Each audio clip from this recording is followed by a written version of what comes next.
Welcome back to The Explainer. Today, we're going to tackle a 2,500-year-old message that speaks to a very, very modern problem. Why our hard work sometimes just feels like it adds up to, well, nothing. Let's kick things off with a feeling I bet most of us know all too well. You know, you're putting in the hours, you're doing all the right things, you're earning that paycheck, but when you look at the big picture, it just feels like you're spinning your wheels, not really making progress. And believe it or not, this is not a new problem. We're going to dive into this super short but incredibly powerful book of Haggai from the Hebrew Bible to see its diagnosis for this feeling and the pretty dramatic turnaround it inspired. Okay, so to really get what's going on, you gotta understand the backstory. The people have finally come home after decades in exile in Babylon. They get started on rebuilding their sacred temple, the absolute heart of their community. But then they just stop. For 16 years, the foundation just sits there, stalled out. And that's when the prophet Haggai steps onto the scene. So let's jump right into the core problem that Haggai points out immediately. And it's all about focus, or maybe a lack of it. So what's the big holdup? Well, the official excuse is basically procrastination. People are just saying, it's not the right time, The economy's not great, we're not ready. They've convinced themselves the conditions just aren't perfect for this huge, important community project. But Haggai comes in with this just razor-sharp challenge. He calls them out on a huge contradiction. He says, really, it's not the right time for God's house, but it seems to be the perfect time for all of you to work on your own private houses, finishing them with fancy, expensive wood paneling. The contrast is just glaring. Private comfort is booming, while their shared spiritual life is literally a ruin. And this, right here, this becomes the central challenge of the entire book. It's repeated over and over. It's this powerful call to just stop, take a look around, and really think about the connection between the choices you're making and the results you're getting. Okay, so what were the consequences of these messed up priorities? While Haggai doesn't mince words, he lays it all out in these really vivid, everyday terms. He's basically saying, hey, just look around, look at your actual lives. There's this deep sense of frustration and just emptiness. Their harvests are failing. The food they eat doesn't seem to satisfy them. The clothes they wear don't keep them warm. Haggai makes a direct link between these physical, economic struggles and their spiritual neglect. It's like their whole world is literally drying up because they've walked away from their central purpose. And this line, wow, this just perfectly illustrates the feeling at the heart of their struggle. I mean, can you think of a more frustrating picture than that? You do all the work, you earn the money, but it's like you're putting it into a bag full of holes. It just disappears. All that effort is for nothing. It just so perfectly captures that feeling of pointless striving. But this is where the story takes a turn. Because here's the thing, this tough message, it actually works. Let's look at what happens next. And the response? It's amazing, and it's fast. It's not just a few people, it's everyone, from the governor and the high priest all the way down to every last person. They hear the message, they get it, they feel this renewed sense of awe and purpose, and then, and this is the key part, they act. They actually show up and start working.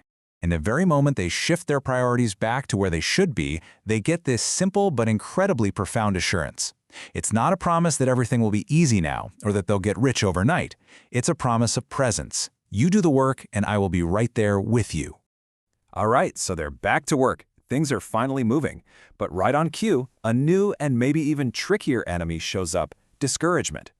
You see, some of the older folks in the crowd, they remembered the original temple, Solomon's temple, which was this legendary, magnificent wonder of the ancient world.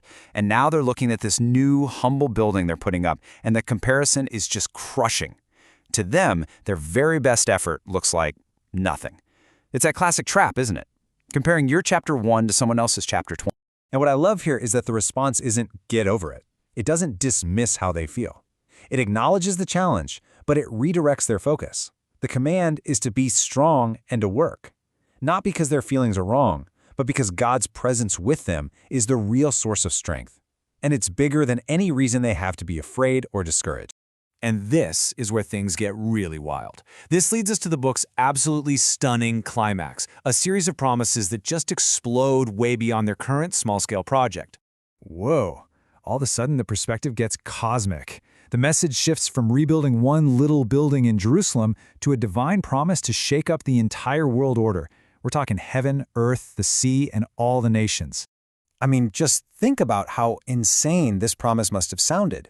To the people who are looking at their little, unimpressive construction site, hearing that its glory would be even greater than the legendary original temple, that must have seemed totally impossible. But that's the promise. What matters isn't the physical size you see right now, but the future glory and peace that God Himself will bring to that very spot. So after this huge cosmic vision, the camera suddenly zooms way in to deliver one last, intensely personal message aimed directly at the governor, Zerubbabel, the guy leading the whole project. This is the final, powerful crescendo of the whole book. After promising to shake the entire world, God says He will take their leader, Zerubbabel, and raise him up to a position of incredible value and authority. But what on earth does it mean to be a signet ring?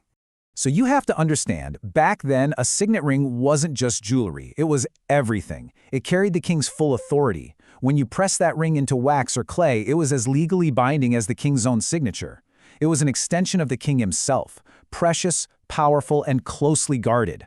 So to be made like God's signet ring means to be personally chosen, incredibly valued, and entrusted with divine authority itself. So let's just quickly recap the journey we've just seen. The whole arc of the book is this powerful movement. It starts with a problem, misplaced priorities leading to frustration and hardship. That leads to a moment of decisive action, fueled by obedience and just getting to work. And that action is what unlocks a future promise that is far, far bigger and more glorious than they could have ever dreamed up on their own. And that brings us right back to where we started. That call to consider your ways still echoes 2,500 years later. It kind of forces us to ask ourselves, what are the paneled houses in our own lives? The things that get all our best energy and focus? And could they be the very reason why sometimes our own best efforts feel like they're just slipping through our fingers like money in a bag with holes?